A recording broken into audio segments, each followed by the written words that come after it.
Bien, entonces hoy tendríamos que hablar un poquito de la fenomenología de la ecuación de Dirac. Esto es, digamos, cuáles son las consecuencias medibles, ¿sí?, de la forma que tiene la ecuación de Dirac y sus soluciones, ¿no? Bueno, pero antes vamos a hacer un repasito breve de lo que discutimos la clase pasada, ¿no? Em, bueno, entonces la idea de Dirac había sido este, aplicar las reglas de correspondencia de la mecánica cuántica, las reglas usuales de correspondencia de la mecánica cuántica, no a la relación, digamos, energía-impulso relativista, ¿sí?, sino a un nuevo hamiltoniano que, digamos, él propone, ¿sí? ¿Por qué no a la relación, digamos, energía-impulso relativista? Porque si uno hacía eso, cae en la ecuación de Klein-Gordon, que es una ecuación de segundo orden en la derivada temporal, y eso hace que lo que podemos llegar a definir como la densidad de probabilidad no queda definida positiva. Y, digamos, es mucho más complicado para interpretar. Entonces, lo que hizo Dirac fue proponer un nuevo hamiltoniano, ¿sí? Y que ese hamiltoniano fuera lineal en el impulso, de tal manera que, digamos, la derivada con respecto al tiempo y la derivada con respecto a las coordenadas quedaran al mismo nivel, ¿sí? Y entonces la ecuación tuviera chances de ser covariante, ¿ok?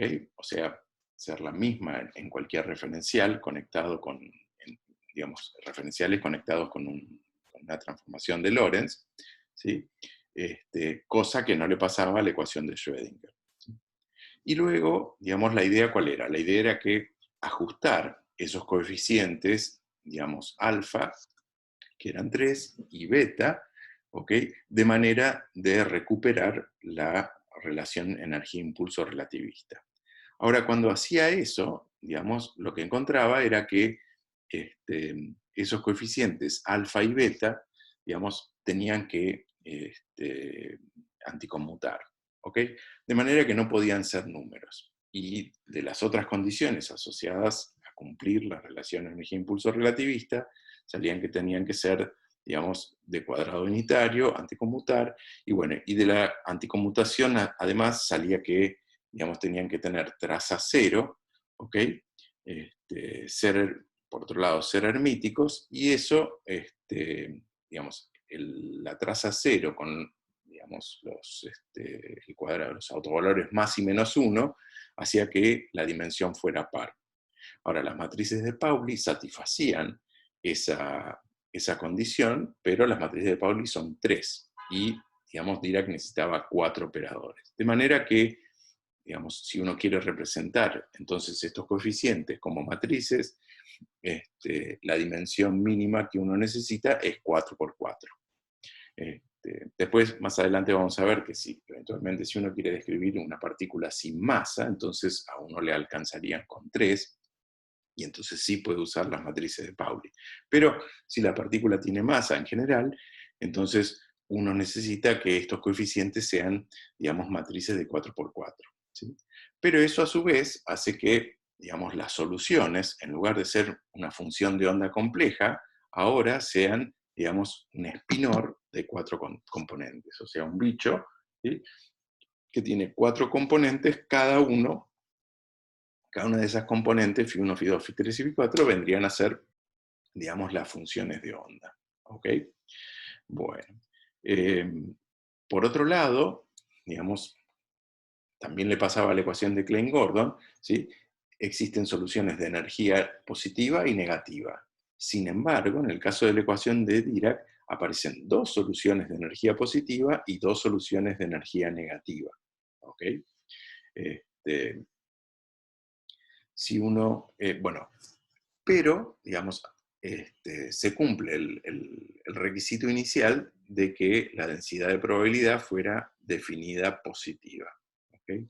Si uno mira la pinta que tienen las soluciones, por ejemplo, las soluciones de energía positiva que habíamos obtenido en la clase pasada, ¿sí?, lo que uno ve es que de las 4 componentes, ¿sí?, hay dos que parecen triviales, en el sentido de que parecen un spin-OR de dos componentes. El mismo spin-OR que había, digamos, le había agregado Pauli, ¿sí?, a la ecuación de Schrödinger para incorporar el spin, ¿sí?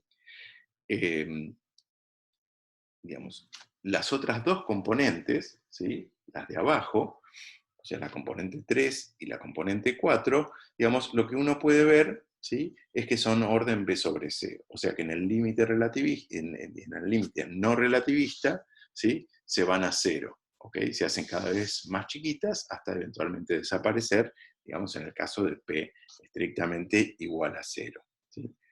Este, con lo cual, uno se quedaría con digamos, soluciones. Por un lado, para energía positiva, ¿sí?, que tienen un spinor de dos componentes. Y por otro lado, las soluciones de energía, digamos, negativa, digamos, tenían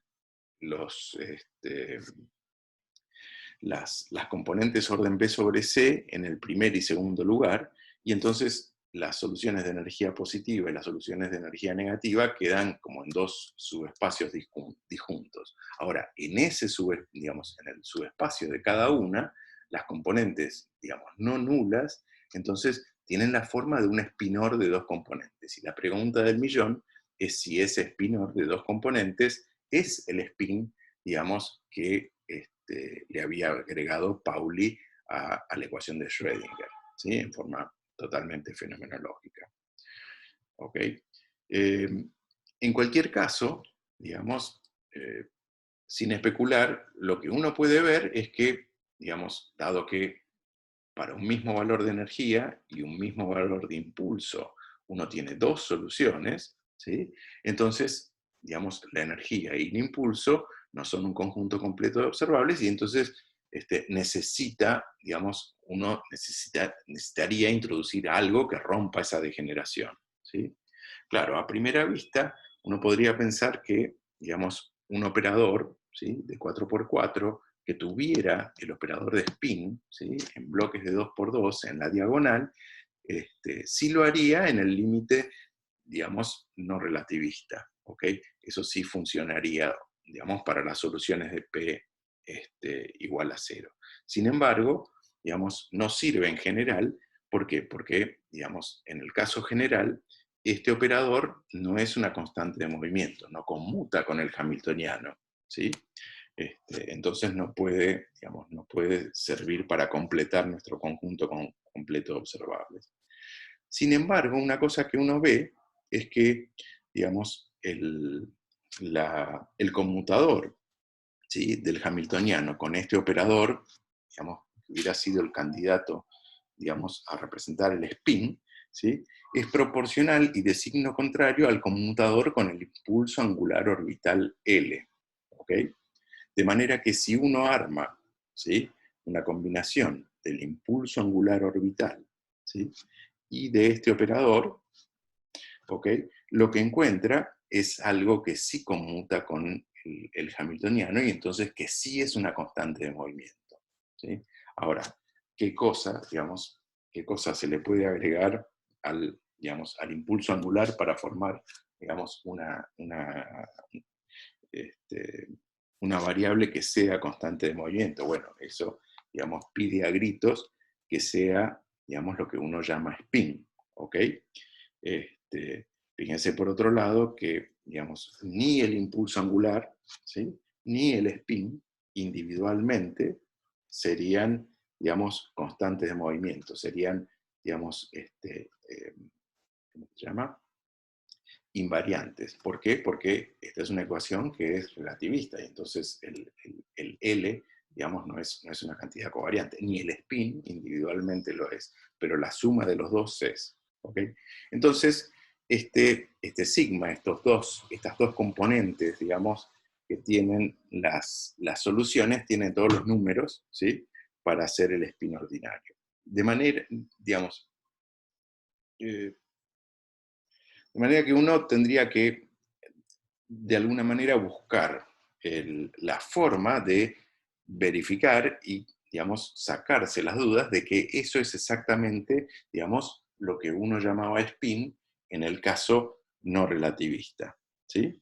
Y eso es lo que vamos a hacer, digamos, como primer medida en la clase de hoy, ¿sí? ¿Ok?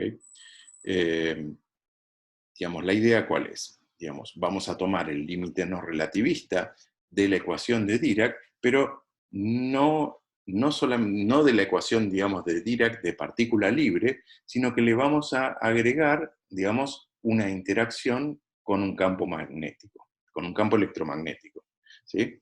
Eh, fíjense que seguramente ustedes lo hayan visto, tanto en mecánica clásica como en mecánica cuántica, la forma de agregar la interacción con un campo magnético externo, ¿sí? Es simplemente reemplazar en el hamiltoniano, digamos, el operador de impulso por el operador de impulso menos la carga, ¿sí?, que tenga la partícula sobre C por el potencial vector, y reemplazar la energía por la energía menos lo que sería el potencial, digamos, coulombiano, ¿ok?, multiplicado por la carga.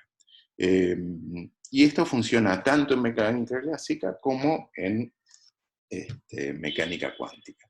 Y la razón de ello la vamos a ver, digamos, recién en la segunda mitad del curso. Vamos a ver que, digamos, este agregado que uno le hace a cualquier hamiltoniano, lo que hace es, digamos, hacerlo simétrico, ¿sí?, ante la simetría característica del electromagnetismo, ¿sí? Y entonces con eso alcanza para que nos aparezca la interacción con, digamos, el campo electromagnético.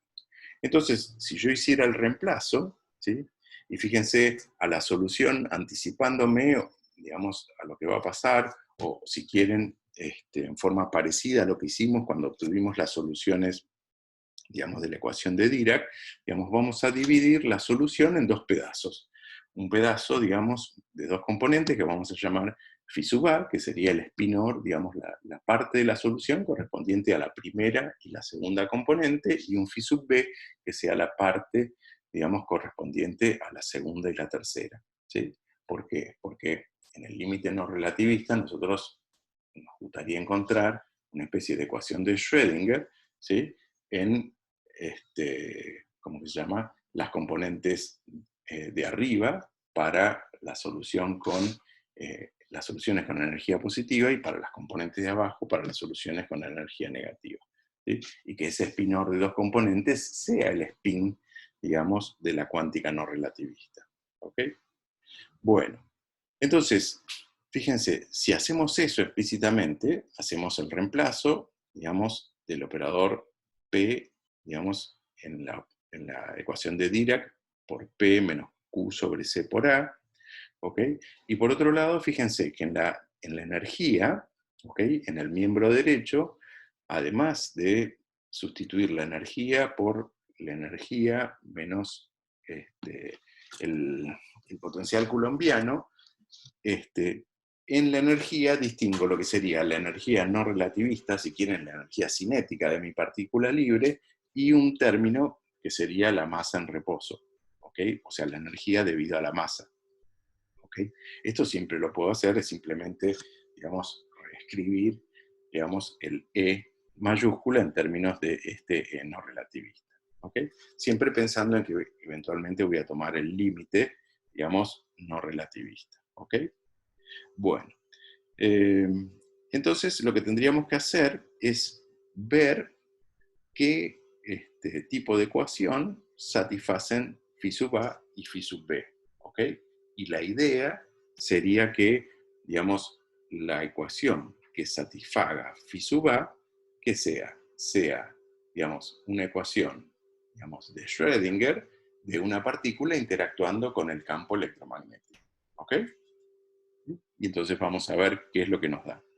No sé si hasta acá, digamos, se entiende o tienen alguna pregunta. No, hasta acá, perfecto. ¿Estamos bien?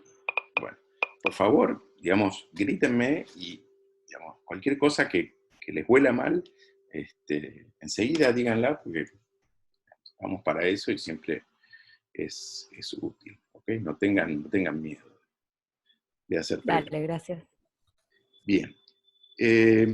Fíjense que a este bicharraco que aparece como, digamos, el impulso menos Q sobre C por A, ¿sí? El potencial, ¿cómo se llama? Vector eh, del electromagnetismo, lo vamos a llamar pi, ¿ok? Y por supuesto es un vector de 3 componentes, ¿sí? Ahora, si ahora ponemos en juego la estructura que tienen las matrices alfa y beta, ¿sí? Recuerden que las matrices alfa eran matrices que, digamos, tenían matrices de bloques de matrices de Pauli, ¿sí? De 2 por 2, fuera de la diagonal, y la beta, en cambio, tenía la identidad en la diagonal. Entonces, operando, digamos, los dos términos que están en el corchete, en el miembro izquierdo, serían justamente eso que escribí ahí, ¿sí? Y, digamos, también pasé al miembro izquierdo el término asociado al, digamos, al potencial de Coulomb, cambiándole el signo, ¿ok? Bien. Entonces, si ahora operamos, es decir, hacemos actuar esas matrices, ¿sí? De 4 por 4 sobre los espinores de 4 componentes, ¿sí? Fíjense qué es lo que tendríamos. Tendríamos el primer término, que sería C, digamos, por la sigma, o sea, la primera fila de la matriz que está a la izquierda, ¿sí? Que se engancha con phi sub b, ¿sí?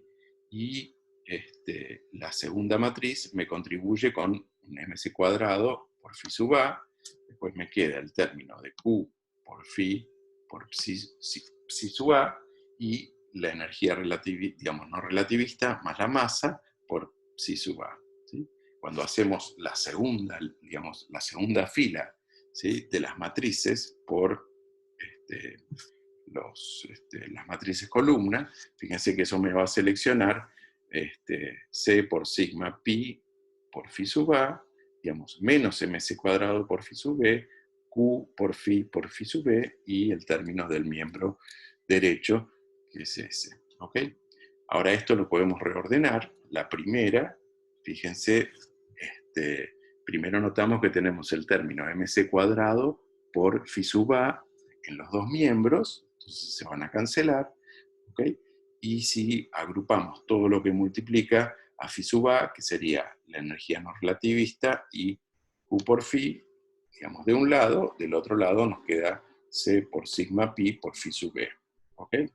Y hacemos lo mismo con la segunda, digamos, con la segunda ecuación, que viene de la segunda fila de las matrices, ¿sí? Pero en este caso, fíjense que ahora los términos de la mc cuadrado tienen signos distintos, entonces no se cancelan, ¿sí? Se van a sumar, y eso me va a parar a la, junto con la energía no relativista en phi sub b. ¿Ok? Bueno, ahora, si tomamos la primera de estas ecuaciones, digamos, pasamos de miembro, y entonces tenemos phi sub a en términos de phi sub b, y de la segunda ecuación podemos sacar phi sub b, digamos, en términos de phi sub a, simplemente, digamos, pasando dividiendo esos numeritos que tengo, ¿ok? Las matrices quedaron arriba, ¿no? Enganchadas en los miembros de la derecha, ¿ok? Y si reemplazamos una y en otra, fíjense que esto es totalmente análogo a lo que hicimos para obtener las soluciones, ¿no? Fíjense, reemplazamos en la primera, reemplazamos la segunda, entonces nos quedan los productos, ¿sí?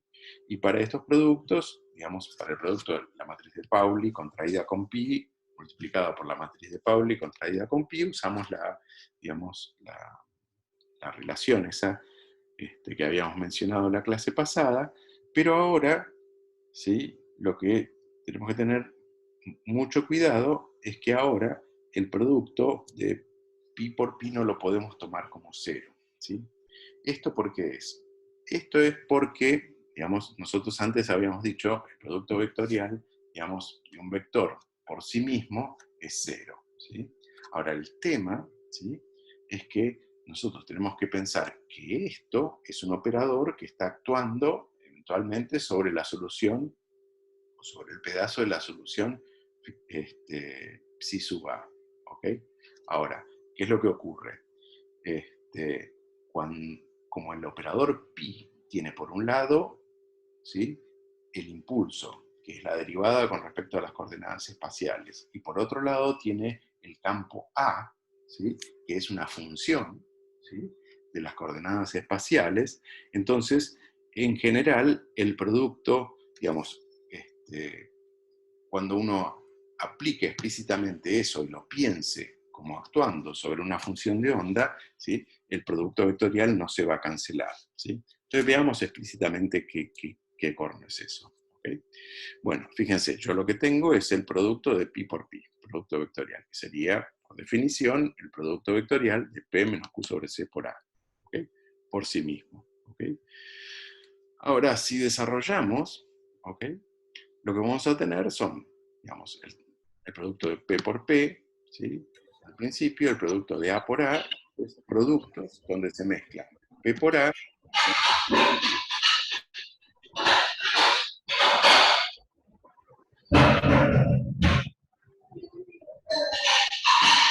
ver,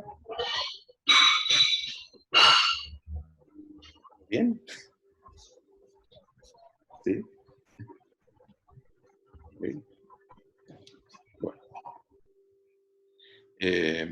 Bueno, entonces tenemos todos estos términos. Ahora, fíjense, ¿sí?, ahora, el término de P por P, ¿sí?, que sería la derivada por la derivada aplicada digamos, a la solución, eso sí, digamos, se va a cancelar el término del campo, ¿sí?, por el campo aplicado a la solución, eso sí se va a cancelar, y los que por ahí no se van a cancelar son, digamos, los términos que mezclan, digamos, derivadas por campos, por el campo externo, este A. ¿Ok? Fíjense que si yo reexpreso P en términos, digamos, una representación de coordenadas, o sea, lo escribo como menos I h barra por el gradiente, entonces lo que tendría es esto, y lo tengo que pensar aplicado, como les decía antes, a la solución, ¿sí? Cuando hago eso, fíjense que, digamos, en el primer término del miembro derecho, fíjense que tengo, digamos, el gradiente vector A por phi, ¿ok? Y entonces eso es, digamos, va a ser la derivada de un producto, ¿ok?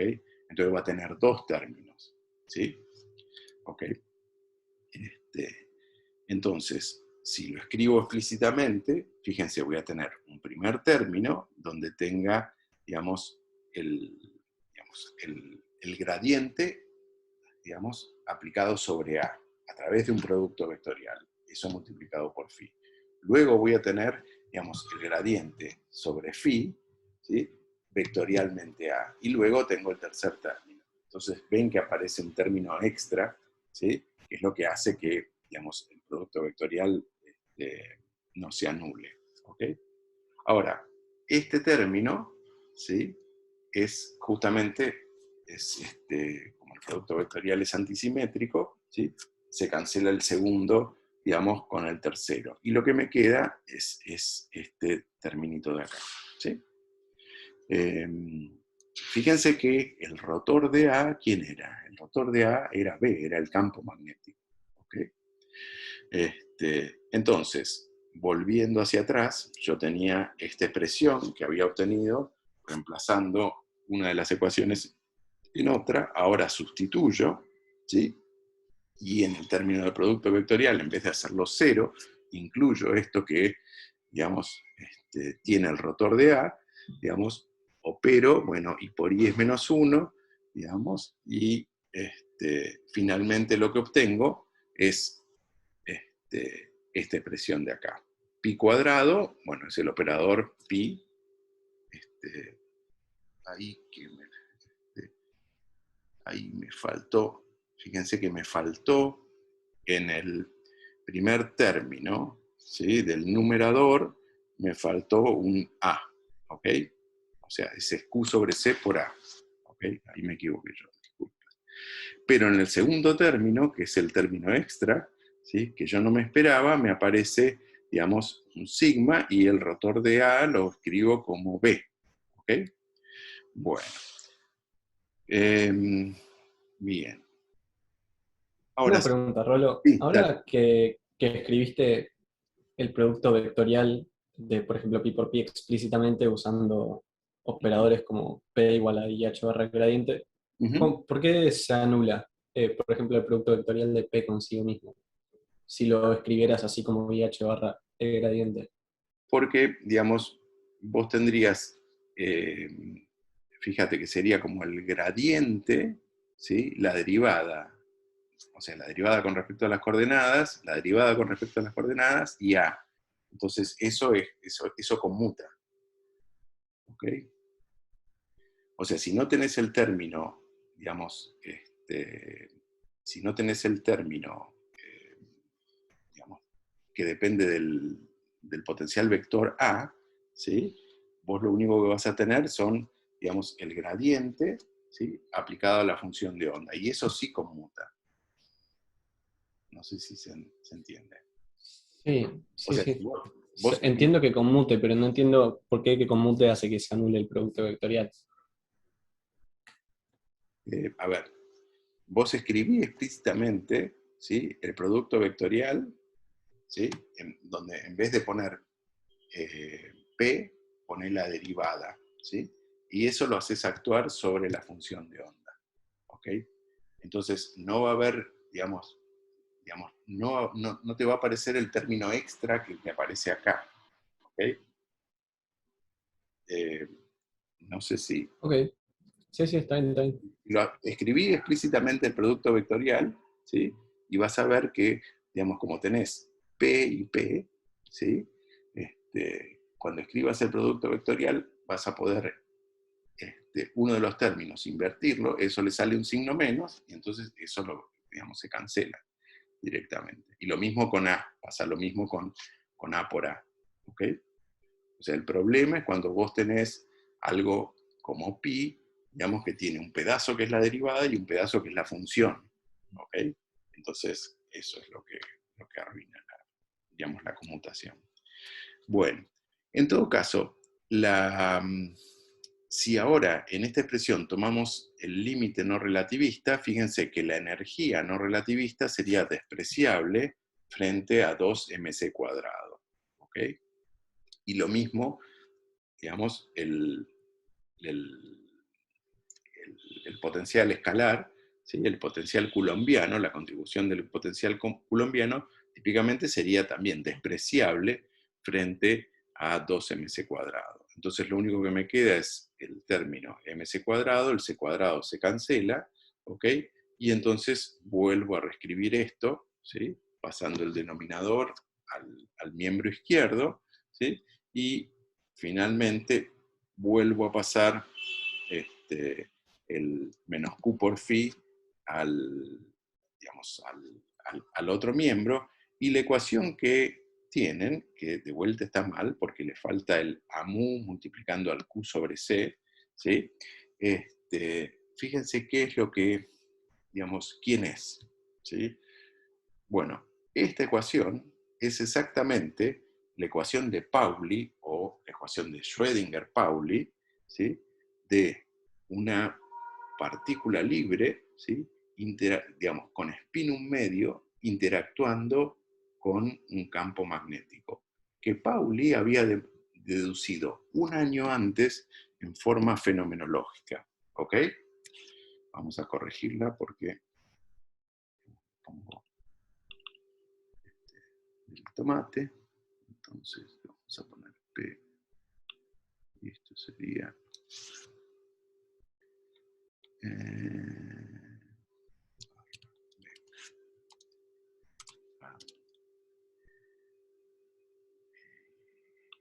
sería esto. Vamos a corregir también. Sí.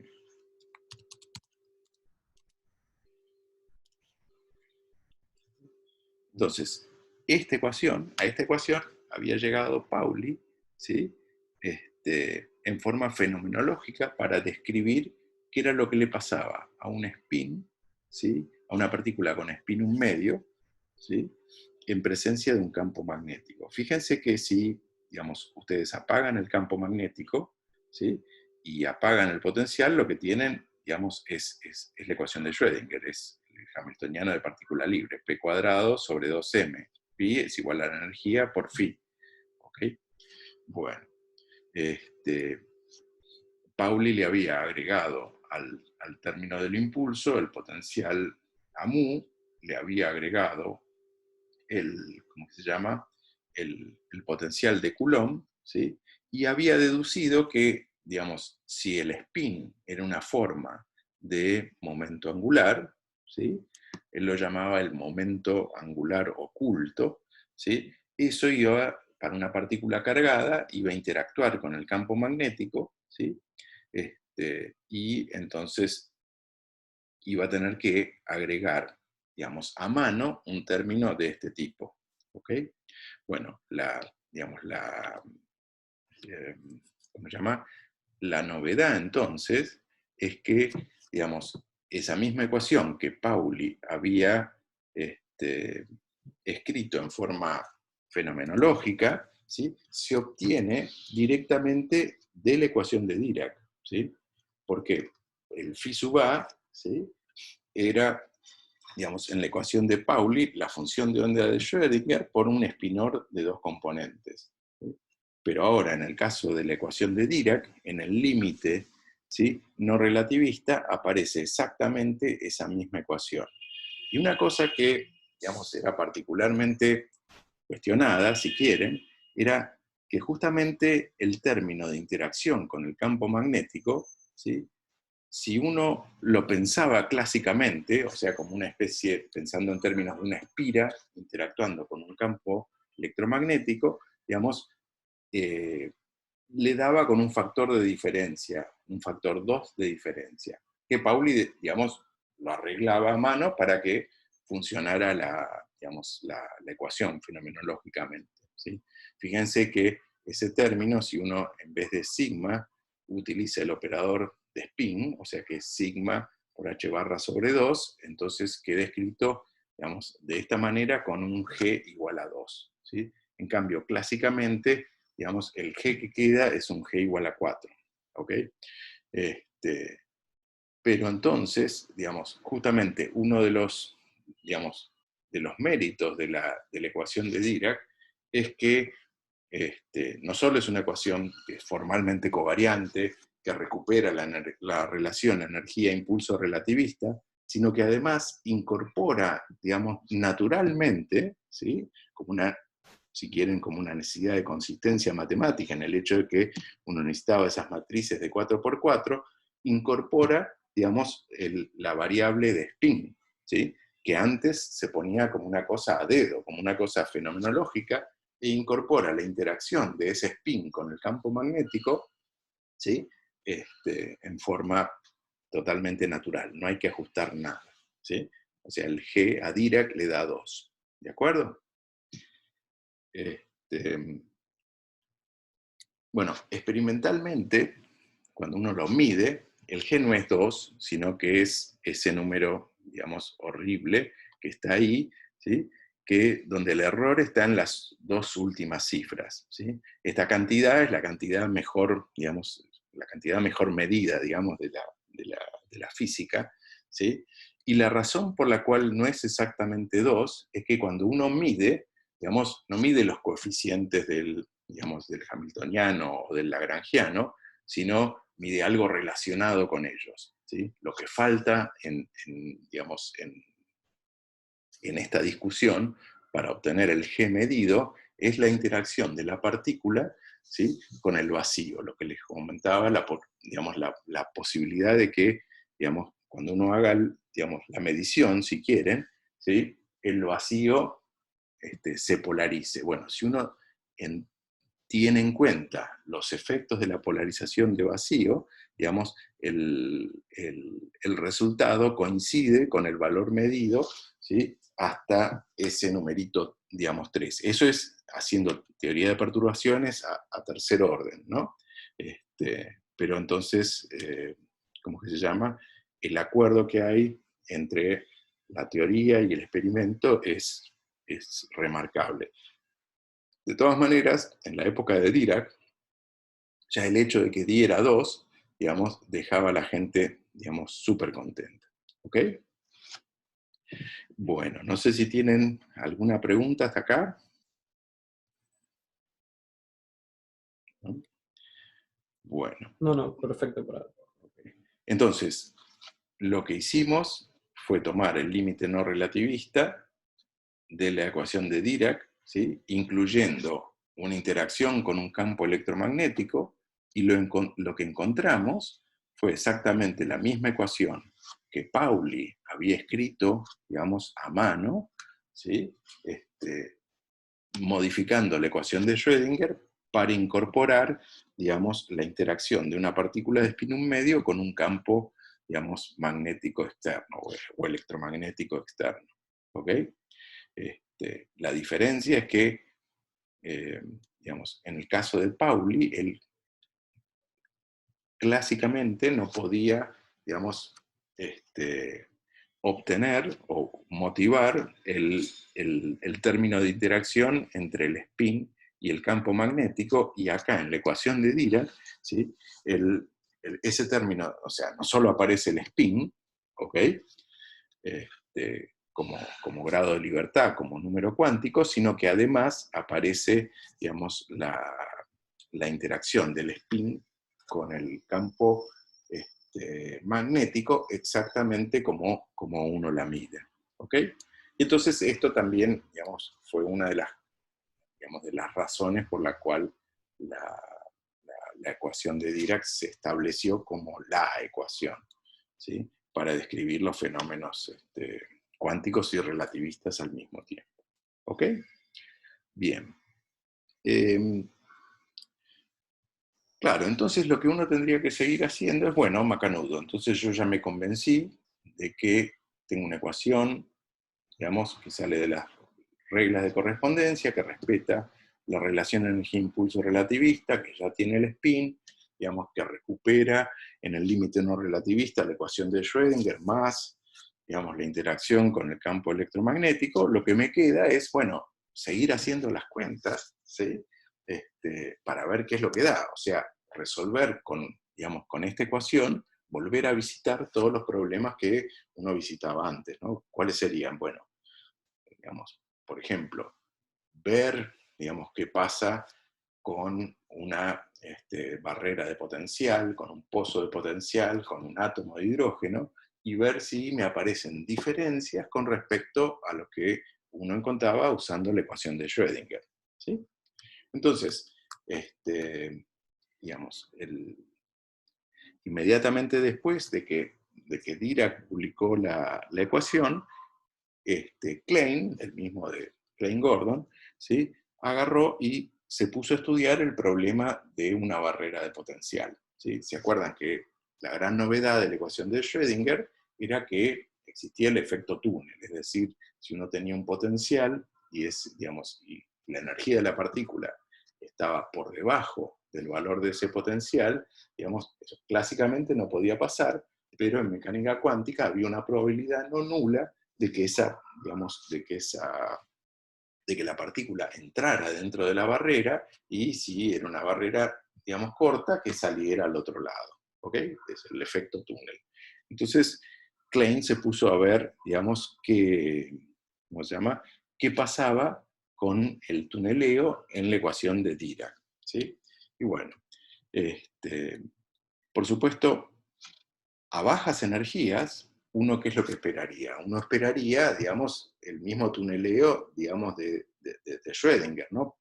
A fin de cuentas, digamos, la ecuación que uno tiene en el límite de baja energía se parece a la ecuación de Schrödinger. Sin embargo, en la ecuación completa aparecen esas dos componentes, ¿sí?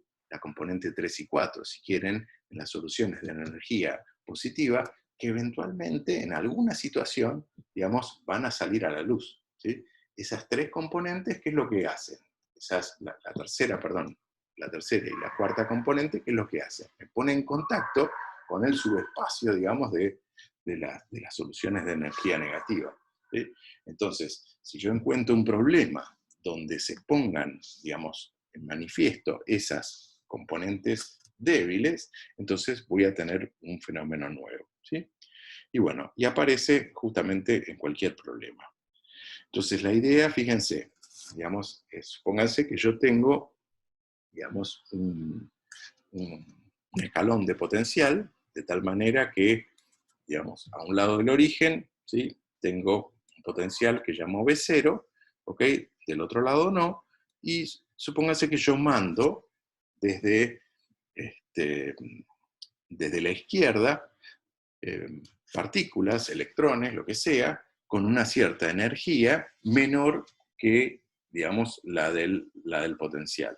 Entonces, como decíamos antes, clásicamente esas, digamos, partículas, ¿qué iban a hacer? Iban a, digamos, a rebotar, ¿sí?, en la barrera de potencial, pero en cuántica no relativista, algunas de esas partículas iban a rebotar, mientras que otras iban a, digamos, transmitirse dentro de, digamos, dentro del escalón. ¿Ok? Entonces, ¿cómo sería, digamos, resolver el problema, pero ahora con la ecuación de Dirac? Y bueno, hacer exactamente lo mismo, ¿no? O sea, por un lado, digamos, pensar que tengo soluciones estacionarias con energía fija, digamos, a ambos lados, digamos, de la discontinuidad, ¿ok? Y escribir explícitamente la pinta que tienen las soluciones a uno y otro lado, machear los coeficientes, ¿ok? O sea, machar las funciones de onda y ver qué es lo que da. Esa era la manera de resolver, digamos, el escalón de potencial, ¿ok? O el pozo, o el escalón o la barrera de potencial. ¿Sí? Y luego definir coeficientes de transmisión y de reflexión, que simplemente eran los cocientes de las corrientes de probabilidad. ¿Sí? Entonces, imagínense que ahora tenemos partículas que inciden desde la izquierda, ¿sí? ¿Okay?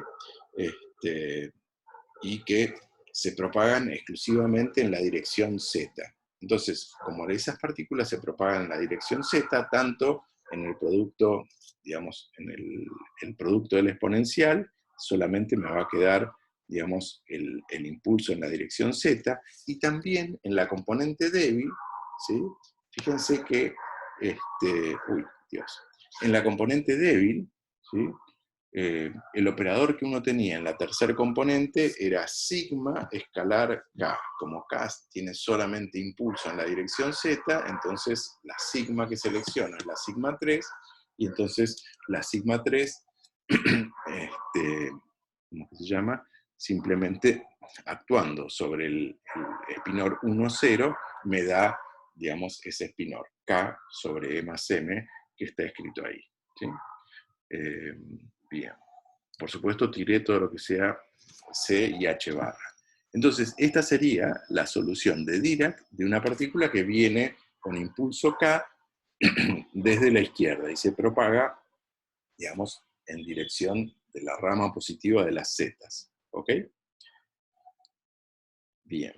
Una pregunta, Roleo, Sí. ¿qué pasó con la parte temporal de la exponencial? O sea, ¿te acuerdas en mecánica, digamos, en cuántica no relativista, uno decía, bueno, voy a analizar, ¿sí?, soluciones, digamos, el caso estacionario, ¿ok? Sí, ¿Sí? sí. Soluciones a energía fija, y entonces tiraba eso, digamos, tiraba digamos, la dependencia temporal y solo miraba digamos, la parte espacial, ¿ok? Pero si querés podés ponérsela, ¿no? Digamos, ¿cómo que se No, llama? está bien. Era a medida que ibas resolviendo las cuentas, te quedaba, como era estacionario, el mismo término a ambos lados, si lo podías Claro, por cancelar. eso, sí, o sea, como estás, ¿cómo se llama? Pensando en soluciones que tienen la misma energía a ambos lados, todas van a tener el mismo factor exponencial, ¿ok? Y eso no te va a cambiar en nada para poner las condiciones de continuidad, ¿ok? Perfecto, perfecto. De ponerlo, digamos, no hay problema. Bien, ahora, fíjense que, digamos, en la región, digamos, de Z negativo, ¿ok?, donde no hay potencial, también voy a tener, digamos, o puedo tener una función de onda reflejada que correspondería, digamos, a partículas yendo en la dirección opuesta, ¿sí? Y eso lo que me cambiaría sería el signo de K, ¿sí? Tanto en la exponencial como en el espinor, ¿ok? Bueno, y entonces la función reflejada tendría, digamos, esta pinta, ¿sí? Si uno quiere, digamos, ser más quisquilloso, uno puede decir, ah, bueno, pero por ahí, digamos, también me puede entrar la solución correspondiente al otro valor de, digamos, de spin, a la otra proyección de spin, ¿sí? Porque la que yo puse ahí, digamos, correspondería a, digamos, tanto la incidente como el primer término de la reflejada correspondería a una partícula que tiene la proyección del spin en la dirección z positiva, ¿sí? Pero en la reflejada, bueno, no sé, por generalidad, si quieren, incluyo la solución que tendría el spin en la dirección, digamos, menos z, ¿ok? Y le pongo dos coeficientes, A, B, que bueno, que es lo que voy a determinar, ¿ok? Ahora, para la transmitida, ¿sí? ¿Qué es lo que pasa? Claro, para la transmitida, si yo quiero que tenga impulso, perdón, que tenga energía E, ¿sí? Como hay un potencial, ahora la energía E, digamos, la va a compartir entre el potencial y, digamos, el, el impulso. Entonces, la relación energía-impulso ahora se va a ver modificada porque, digamos, me parece el término del potencial, ¿sí? Entonces, eso simplemente opero, ¿ok? Y con eso lo que determino es el valor, si quieren, el valor de Q, ¿ok? O el Q, digamos. Entonces, el valor de Q, o sea, el valor que va a tener el impulso de una partícula reflejada, tendría que ser, digamos, ¿ok? Entonces, para las partículas reflejadas, en lugar de K, voy a usar Q, y de nuevo planteo que tenga, digamos, las dos, ¿cómo es? Las dos proyecciones de spin posibles, ¿ok? ¿Qué más? En el denominador que me aparece en el spinor, también me va, digamos, se me va a modificar. En lugar de E voy a tener E menos B0, porque eso va a venir, digamos, de la, ¿cómo se llama? De lo que sería la solución en un potencial B0 escalar, ¿ok? Y entonces lo que hago ahora es plantear, digamos, la continuidad, ¿sí? De las soluciones digamos, en z igual a 0, ¿ok? Antes tenía que plantear la continuidad de la, digamos, de la solución y de la derivada para que me quedara determinados los coeficientes.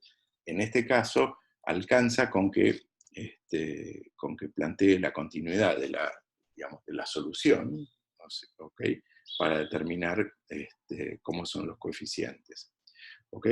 Entonces, hago eso, y en particular lo que digo es que la incidente más la reflejada, ¿sí? Tiene que ser igual a la transmitida, ¿sí? Justo en el punto z igual a 0, digamos, de la frontera, ¿no? Donde empieza el escalón, ¿ok? Ahora, si hago eso, fíjense, lo que voy a tener que hacer es comparar componente a componente. En z igual a 0 se me van a ir todas las exponenciales, ¿sí? Las exponenciales se me van, ¿ok? Y entonces lo que tengo son básicamente 4 ecuaciones. Cuando comparo digamos, la primer componente, entonces, fíjense, en la incidente la primer componente es 1, ¿ok? En la reflejada, la primer componente es 1 por A más 0 por B. Entonces, entonces lo que tendría del lado izquierdo sería 1 más A. Y digamos, en la solución transmitida, la primer componente, digamos, es 1 por C, ¿ok? Que viene del primer término de la función de onda transmitida. Entonces, esa sería mi primera, digamos, condición de continuidad. La segunda, fíjense que en la segunda, digamos, la incidente no contribuye porque es 0, ¿sí? Y la reflejada solo contribuye el segundo término, ¿ok? Porque el primero es 0 y entonces lo que tengo es B, ¿ok? De la reflejada que me quede igualada con D del segundo término de la transmitida, ¿ok? Entonces estas serían las primeras dos condiciones, ¿ok? Digamos, la tercera y la cuarta va a venir empastada, ¿no? ¿Por qué? Porque digamos, a la tercer componente, ¿qué es lo que tengo? Fíjense que la incidente me va a contribuir con K sobre E más M, ¿ok? Y la reflejada me va a contribuir con A por menos K sobre E más M. Y entonces eso lo puedo escribir como K por 1 menos A sobre E más M, y eso me quedaría igualado con, digamos, la tercer componente de la transmitida, que es C por Q sobre E menos B0 más M. ¿Ok? Bueno, y la cuarta, lo mismo. La cuarta, digamos, la incidente no me contribuye, la reflejada, digamos, me contribuye el segundo término, B por K sobre E más M, ¿ok? Y eso me queda igualado con menos D por Q sobre E menos B más M. ¿Ok? Entonces, esas serían las 4 condiciones, digamos, de continuidad. Pero fíjense que la segunda condición, B igual a D, es incompatible con la cuarta, ¿sí? Que está al lado, digamos, para valores arbitrarios, digamos, de E, B0 y M. ¿Ok? Entonces, la única manera de que sean compatibles es que B y D sean 0. ¿Y eso qué querría decir? Que ni en la componente reflejada ni en la componente transmitida, digamos, hay un cambio en la orientación del spin, ¿sí? Esto no hubiera ocurrido, ¿sí?, si el potencial, en vez de ser escalar, hubiera tenido, digamos, una, ¿cómo se llama?, una estructura más compleja, que sí podría haber cambiado la orientación del spin, ¿ok? ¿Sí? Pero como, digamos, supusimos un potencial, digamos, muy sencillito escalar, entonces, digamos, no hay cambio, no hay spin flip, dicen, ni en la reflexión ni en la transmisión. ¿Ok? Bien, entonces, fíjense que la segunda condición la podemos escribir como 1 menos A igual a C por R, definiendo un R que sea, digamos, el cociente de Q sobre K y E más M sobre menos B0 más M. ¿Ok? Entonces, recapitulando, las condiciones que yo tengo son estas: es 1 más A igual a C, digamos, esta otra, 1 menos A igual a C por R. Estas serían las condiciones que yo tengo sobre las soluciones. ¿Ok? Muy bien. Bien. Donde R es esto que yo había definido. ¿Ok? Entonces, claro, bueno, y el Q es esto. Lo siguiente sería plantear entonces la corriente de probabilidad incidente, la corriente de probabilidad reflejada, la corriente de probabilidad transmitida, y ver qué pasa con ellas, ¿sí? Si yo hago eso, bueno, primero tengo que recordar cómo eran las corrientes en la ecuación de Dirac. ¿Se acuerdan que la cuadricorriente se definía en términos de la solución de Dirac y la solución techo, ¿sí? En particular, en este caso, las que me van a interesar son las corrientes en la dirección, digamos, en que se está propagando la partícula, o sea, la tercera componente de la corriente en la dirección Z, que involucraría, digamos, el gamma 3, ¿sí? Ahora, la phi techo, ¿sí?, la solución techo, nosotros la habíamos definido como la phi daga multiplicada por derecha por gamma 0, ¿ok? Y, a su vez, gamma 0 era la matriz beta, mientras que gamma 3 era beta por alfa 3. Como beta cuadrado, digamos, bueno, donde alfa eran estas matrices. Como beta cuadrado es 1, entonces ahí lo único que me queda, digamos, es alfa 3. ¿Ok? Y la alfa 3 sería una matriz de 4×4 que, digamos, en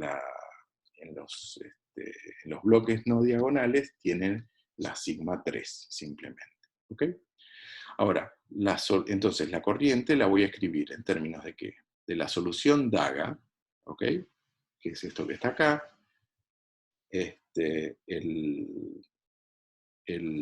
la matriz, la matriz alfa, ¿ok?, y la solución sin dagar. Fíjense que las exponenciales se me van, ¿no?, porque tengo la exponencial y la exponencial conjugada. ¿Ok? Y entonces, simplemente, si hago ese producto de matrices, ¿ok?, digamos, lo que finalmente me da es un numerito. Bueno, háganlo un ratito, digamos, eso da 2K sobre E más M. Y esa sería la corriente correspondiente, la componente 3 de la corriente correspondiente a la solución, digamos, incidente. ¿Ok? Si hacen lo mismo para la reflejada, tienen escritas las corrientes, ¿sí? Y para la transmitida lo que obtienen es esto, ¿sí? Y una cosa que pueden chequear en forma inmediata es que la corriente incidente, ¿sí?, es igual a la suma de la corriente reflejada y la transmitida, ¿sí? Con estas expresiones de las corrientes, y además usando el hecho, digamos, estas dos relaciones que están marcadas en celeste, 1 más A es igual a C y 1 menos A es igual a C por R, demuestran trivialmente que se cumple, ¿sí?, la conservación de la corriente, o sea, plantearon bien las soluciones, ¿ok? Y luego vamos a los coeficientes de transmisión y reflexión, ¿sí? Si uno lo piensa, digamos, el coeficiente de transmisión como, digamos, la razón, digamos, entre la corriente transmitida y la corriente incidente, de nuevo, digamos, hacen la cuentita, da eso, no me dice nada, y si hacen el coeficiente de reflexión, da eso, no me dice nada. ¿Ok? Bueno, ahora, este R chiquitito, fíjense, era eso que habíamos escrito allá arriba, ¿no? Y hay, digamos, dos situaciones que son interesantes. Una, digamos, la situación en que, digamos, B0 es mayor que E, o sea, estamos en situación de tuneleo, pero es menor que E más M, ¿sí? Si B0 es menor que E más M, entonces fíjense que en esta ecuación, en la definición de R, ¿ok? Como B0 es mayor que E más M, entonces el R, perdón, que B0 es menor que E más M, entonces en esa situación R minúscula, va a ser mayor que 0. Ahora, si R minúscula es mayor que 0, entonces trivialmente T va a ser mayor que 0, hay transmisión, digamos, y R va a ser, digamos, menor que 1, o sea, digamos, se reflejan menos que las incidentes. ¿Esto por qué es? Es porque R minúscula es positivo, entonces en R mayúscula digamos, el numerador es más chico que el denominador, y entonces R es menor que 1. O sea, se reflejan menos que las que inciden. Todo bien, ¿ok? Y hay transmisión. O sea, esto sería la situación de, digamos, del escalón con Schrödinger. Sin embargo, ¿sí?, si el potencial B es mayor que E más M, ¿sí?, fíjense, si B es mayor que E más M, fíjense qué es lo que pasa. El R minúscula ahora sí va a ser negativo. Y si el R minúscula es negativo, por un lado, el coeficiente de transmisión tiene el signo contrario, o sea, la corriente, digamos, transmitida tiene el signo, digamos, opuesto, ¿sí?, a la corriente incidente, ¿ok? O sea, es como que vinieran de más Z, digamos, partículas, ¿sí? Y lo más exótico, ¿sí?, que lo volvía loco, digamos, a Klein, era el hecho de que R es mayor que 1. O sea que hay más partículas reflejadas que partículas incidentes. ¿Ok? Eh, la otra cosa es que cuando B, ¿sí?, se hace suficientemente grande, digamos, las soluciones de Q, en lugar de ser exponenciales, reales, decrecientes, vuelven a ser soluciones oscilatorias. Quiere decir que si yo, digamos, tengo una barrera de potencial muy grande, no solo tengo tuneleo, ¿sí?, sino que, digamos, las partículas andan como partículas libres dentro del túnel, no como una exponencial, o una cosa que decae exponencialmente. Y por otro lado, tengo más reflejadas que las incidentes, ¿sí? Y esto es entonces lo que se conoce como paradoja de Klein, ¿sí? ¿Cómo se interpreta esto? ¿Sí? ¿Cómo se interpreta esto? Bueno, una manera de, digamos, de pensarlo con los dedos es que si la interacción, ¿sí?, el potencial, es suficientemente grande, entonces, justo en la barrera de potencial, ¿qué es lo que va a pasar? Digamos, las que venían van a tunelear como siempre, ¿ok?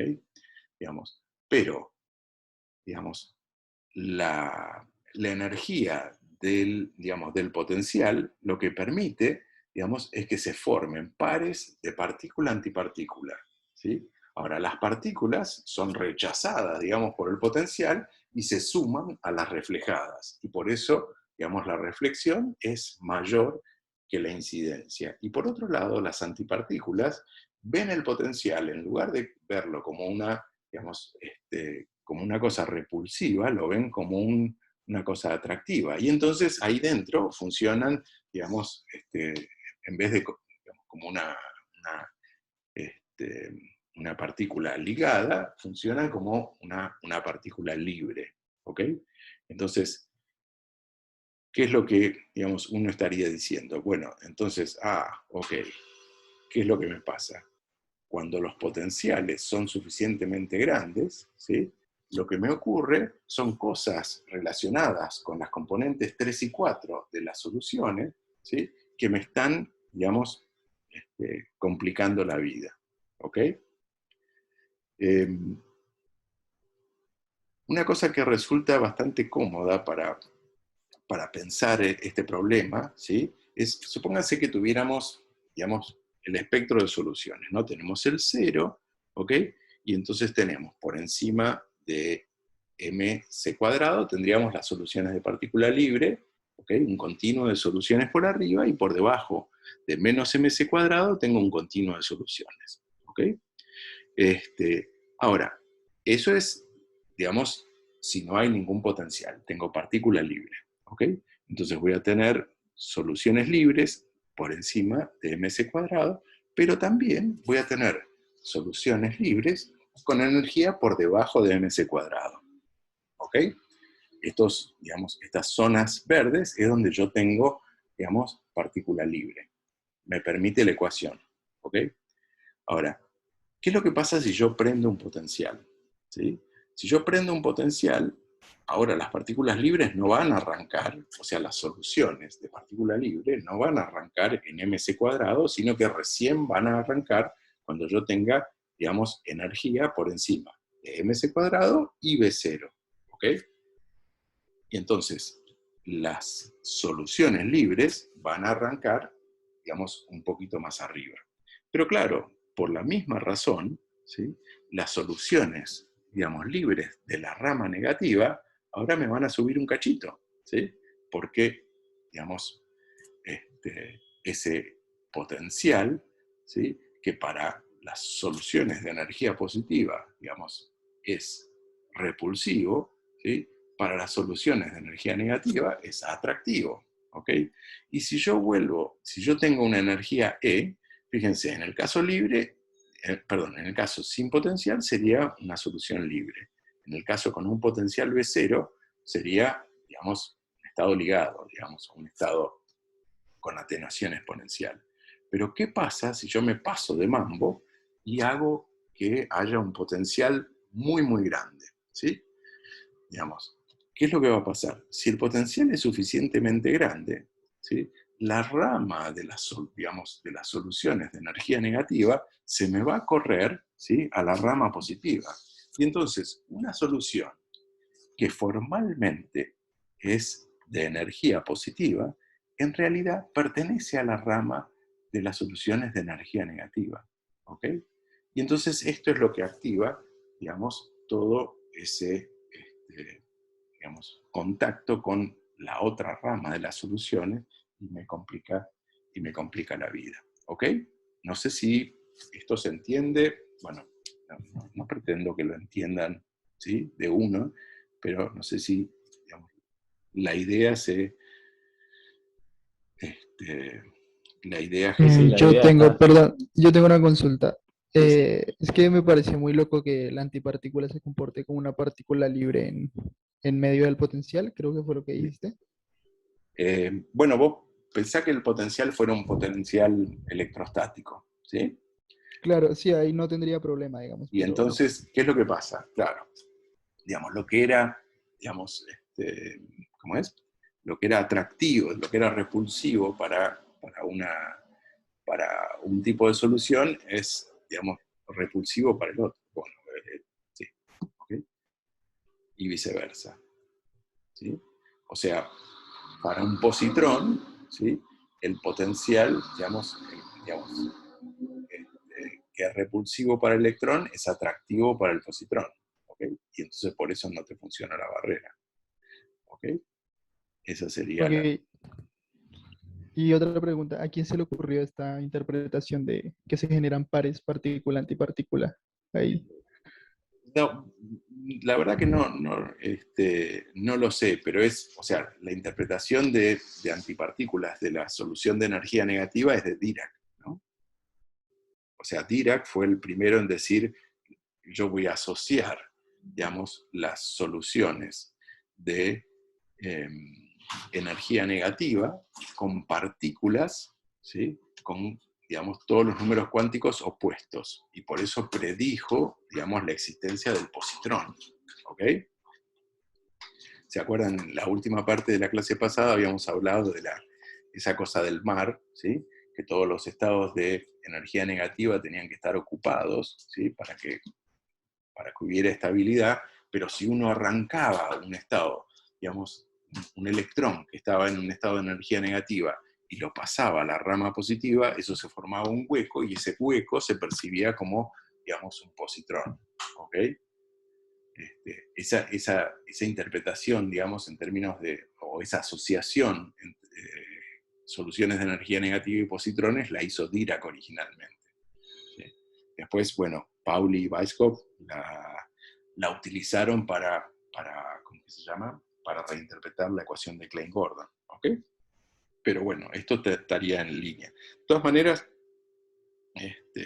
todavía hoy discuten si es correcto interpretar el hecho de que la función, el coeficiente de reflexión es mayor que 1, es el efecto de pares, pero yo no lo puedo entender de otra manera. ¿Ok? Ok, ok. Listo, gracias. ¿Había otra pregunta por ahí, creo? ¿No? Bueno. Bien. Bueno, y esto por supuesto es algo que no tenemos en Schrödinger, ¿no? Ok. Fíjense que, digamos, yo voy a tener estas soluciones, digamos, de la rama negativa, o sea, de antipartículas, cuando la interacción pase, ¿qué valor? Digamos, cuando la interacción pase, digamos, 2mc², que es justamente el umbral de energía necesario para producir un par. ¿Sí? ¿Ok? Sin embargo, yo voy a tener cosas raras a partir de mc². ¿Por qué? Porque, digamos, a partir de mc², fíjense que ¿cómo es? La rama negativa ya arranca, ¿sí? Para energías mayor que 0. ¿Ok? O sea, me van a aparecer, digamos, teniendo una solución menor, ¿sí? Que ms², me va a aparecer, digamos, una antipartícula posible. ¿Ok? Bueno. Bien. Bueno, la siguiente cosa es, vamos a usar el resto de la clase en pensar lo siguiente, ¿sí? Bueno, algo que nos pasaba en mecánica cuántica no relativista es que se nos diluía el concepto de trayectoria clásica, ¿no? ¿Por qué se nos diluía el concepto de trayectoria clásica? Bueno, porque, digamos, si yo tenía definido bien el impulso, no tenía bien definida la posición, entonces como no los podía definir simultáneamente, entonces, digamos, no tenía trayectoria, ¿ok? No tenía una trayectoria clásica. Entonces, digamos, la pregunta es, bueno, ¿qué pasa con la trayectoria en el caso, digamos, de la ecuación de Dirac? ¿Qué pasa con la trayectoria de una partícula de Dirac? ¿Sí? Bueno, entonces, ¿cómo haríamos para calcular la trayectoria de una partícula de Dirac? A ver. No.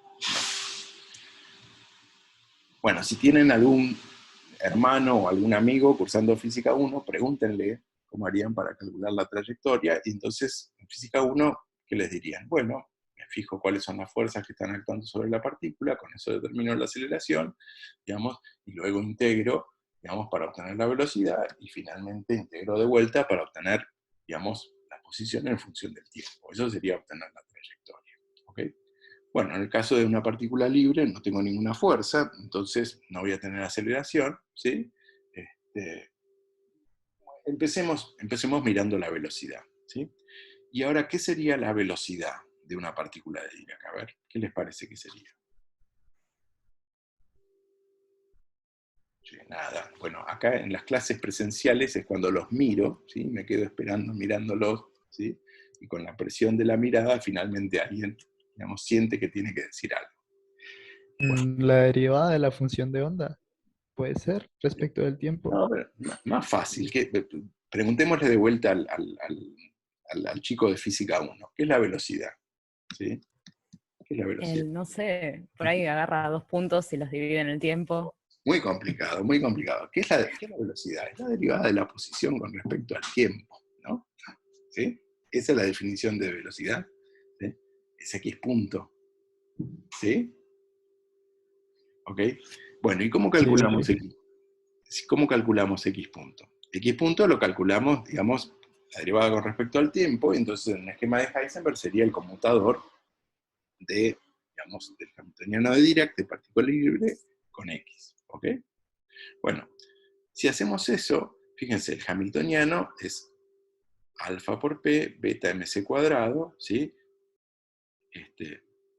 Por supuesto, en este caso yo estoy pensando que, digamos, el x está multiplicado por una identidad de 4×4, ¿no? Para hacer la conmutación, pero en cualquier caso, digamos, el x no va a tener problema de conmutación con el segundo término, beta mc cuadrado, que son todos constantes, ¿ok?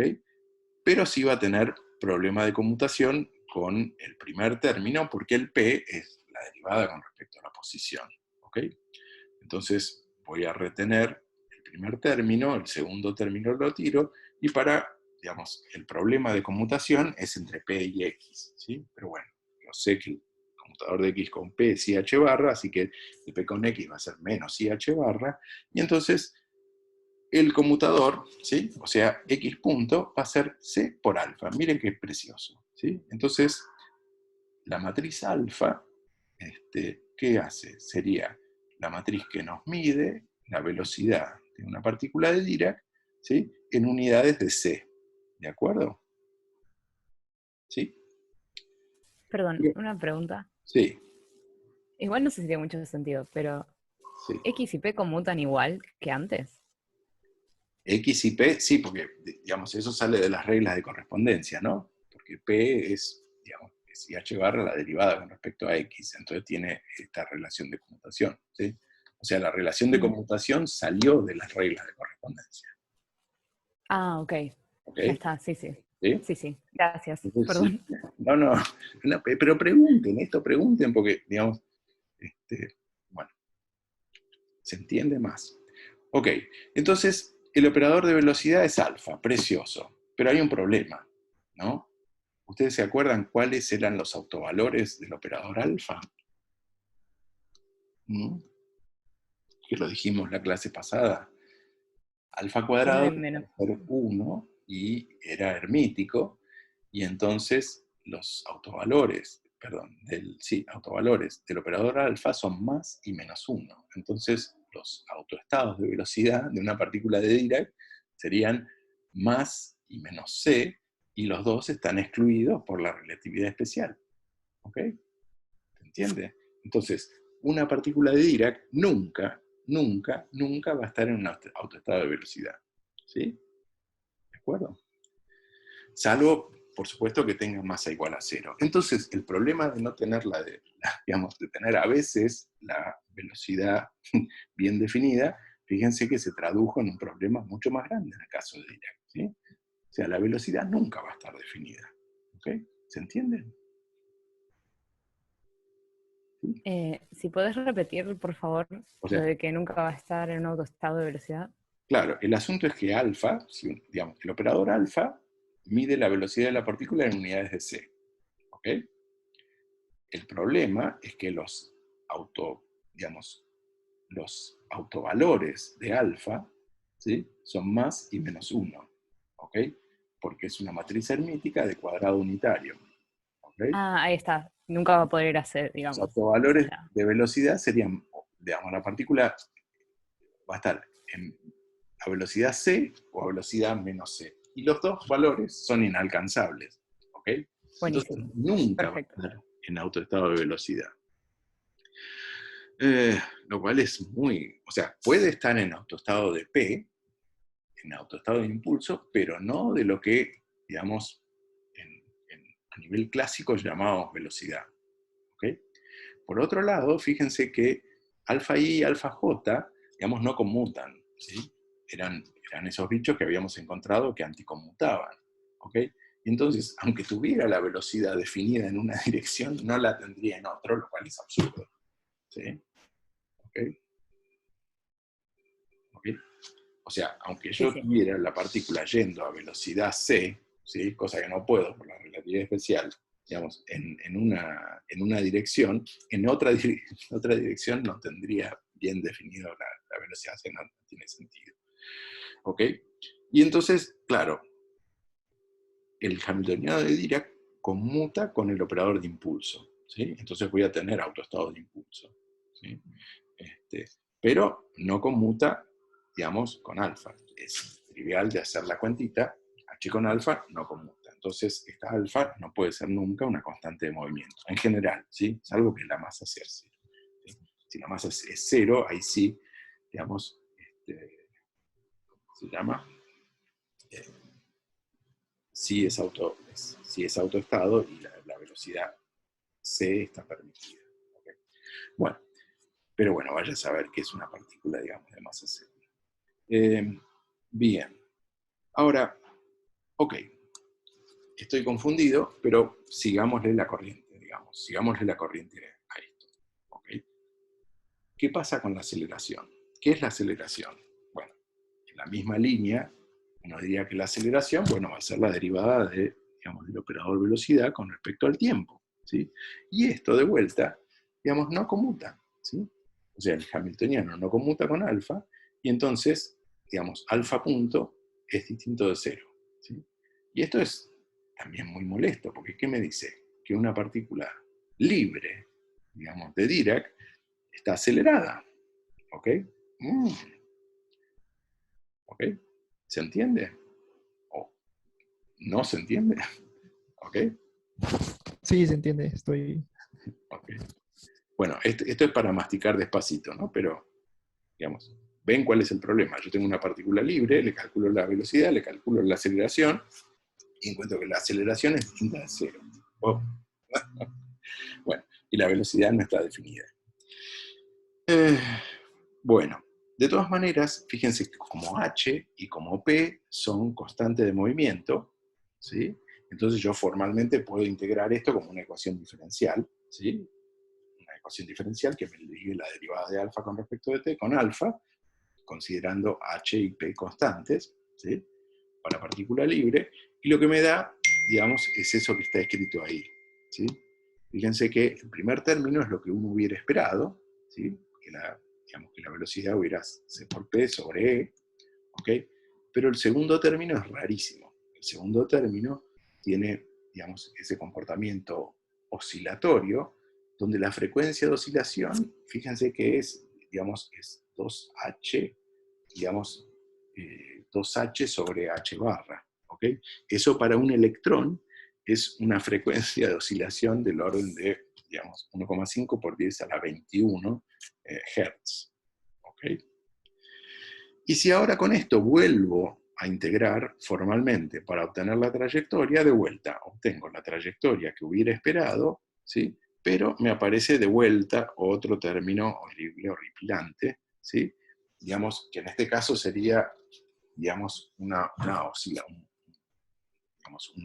oscilación, y el rango de esas oscilaciones, si le ponen las cosas, digamos, las unidades para la, ¿cómo que se llama?, para la masa del electrón, da del orden de 3 por 9 por 10 a la menos 11, que no es tan poco, o sea, es poquito, pero es algo que es medible.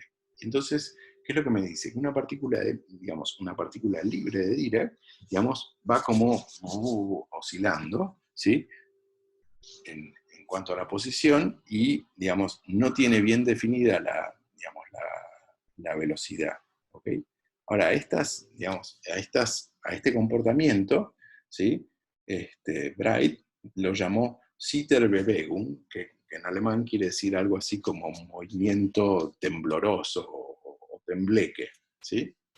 ¿Y cómo uno esto lo interpreta? Bueno, de vuelta, esto uno lo interpreta en términos de los efectos de la polarización de vacío, ¿sí? Porque, ¿qué nos está diciendo esta ecuación de Dirac? ¿Sí? Esta ecuación de Dirac nos dice que, bueno, lo que yo pensaba como una partícula libre, en realidad no es una partícula libre, es una partícula libre, ¿sí? Más todas las fluctuaciones de vacío posible que haya, alrededor de ella. Entonces, cuando yo miro a nivel ultramicroscópico, ¿sí? Yo veo, imagínense la partícula moviéndose, que de repente se encuentra con una fluctuación de vacío. Y entonces, imagínense que la partícula se aniquila contra la antipartícula de la fluctuación y sigue la otra. Entonces, claro, eso eventualmente, ¿qué es lo que hace? Lo que hace es que en lugar de tener una trayectoria continua, yo tenga una trayectoria cortada, que está, segmentada en pedacitos, ¿sí? Por las fluctuaciones de vacío. Y esas fluctuaciones de vacío hacen que, constantemente, lo que era la trayectoria se corte, tanto en dirección, ¿sí? Como en el valor de la velocidad. Y entonces por eso es que tengo, este comportamiento. ¿Ok? ¿Sí? ¿De acuerdo? Sí, sí. Si uno, Sí, Sí, de acuerdo. un poco loco. un poco loco, Sí. pero bueno, Es así es la raro. vida. Uno, por supuesto, lo puede hacer mucho más fino, más elegante, y decir, no.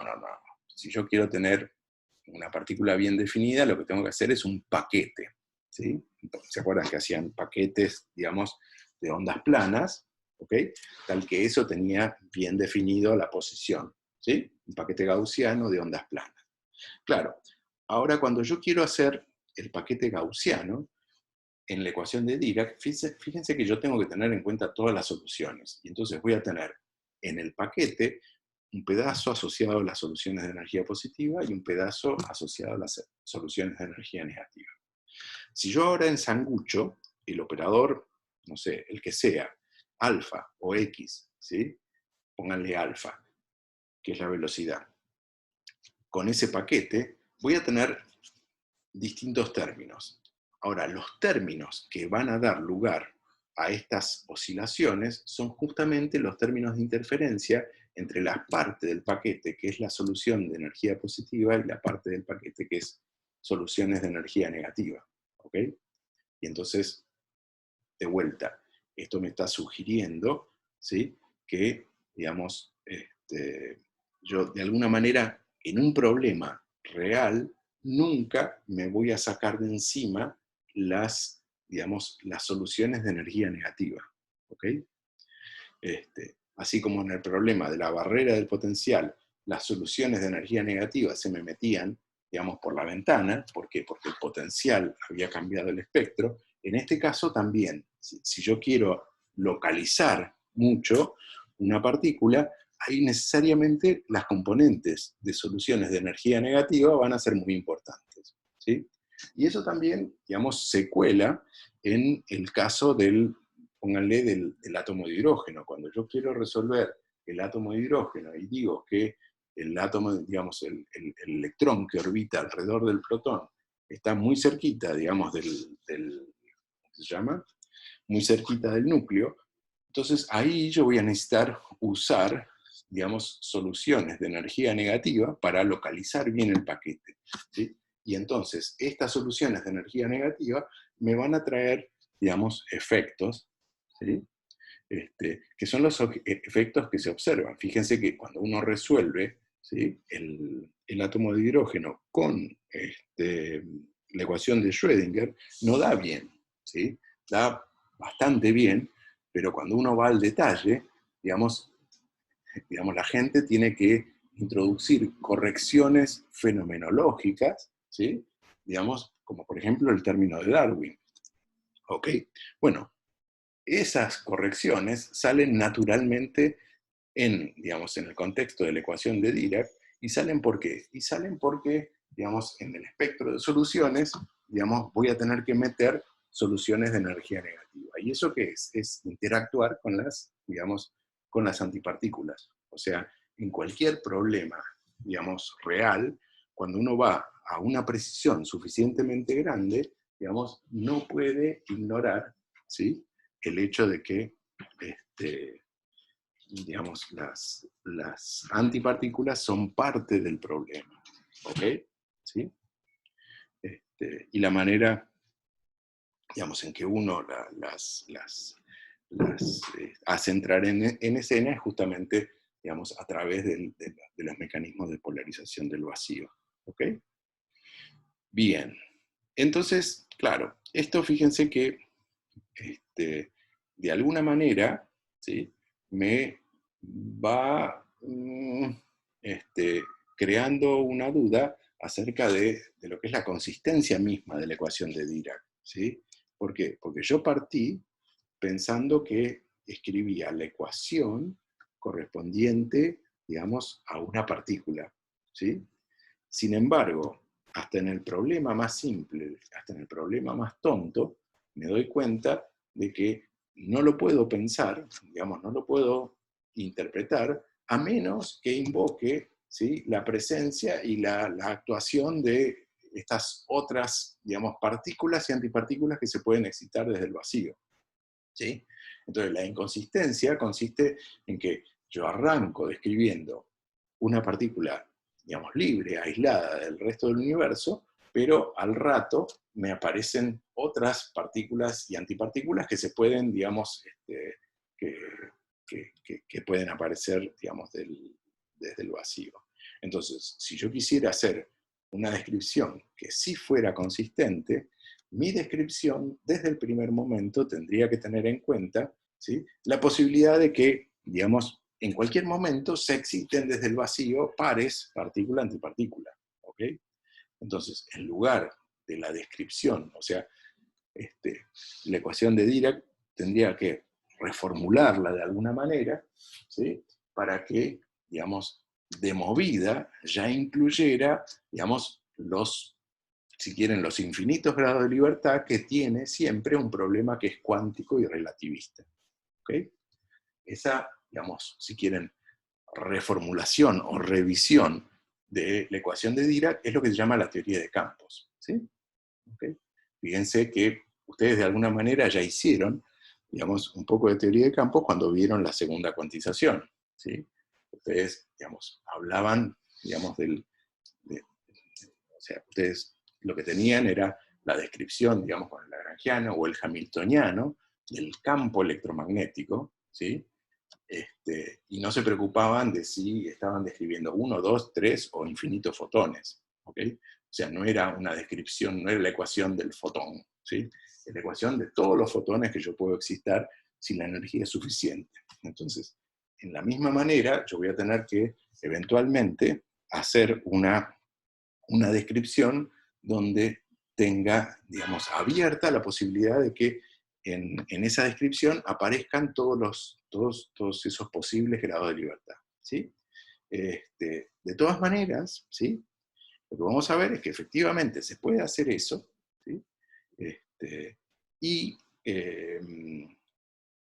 esa descripción tiene como, si quieren, límite de bajas energías a la ecuación de Dirac, que a su vez tiene como límite no relativista a la ecuación de Schrödinger, que a su vez tiene como límite clásico a la ecuación de Newton. Entonces es como que, digamos, nos vamos poniendo más en órbita. De todas maneras, en el lagrangiano, que aparece, digamos, en el lagrangiano que voy a utilizar para describir estos infinitos del grado de libertad, aparece la estructura, ¿sí?, digamos, de Dirac, y aparecen todas estas propiedades que estamos estudiando sobre la ecuación de Dirac. ¿Ok? Entonces, la ecuación de Dirac es como el límite de bajas energías de la descripción que nosotros vamos a utilizar. ¿Ok? En particular, cuando dentro de algunas clases veamos que, digamos, que podemos cuantizar, digamos, las cosas, en el sentido de que imponer algún tipo de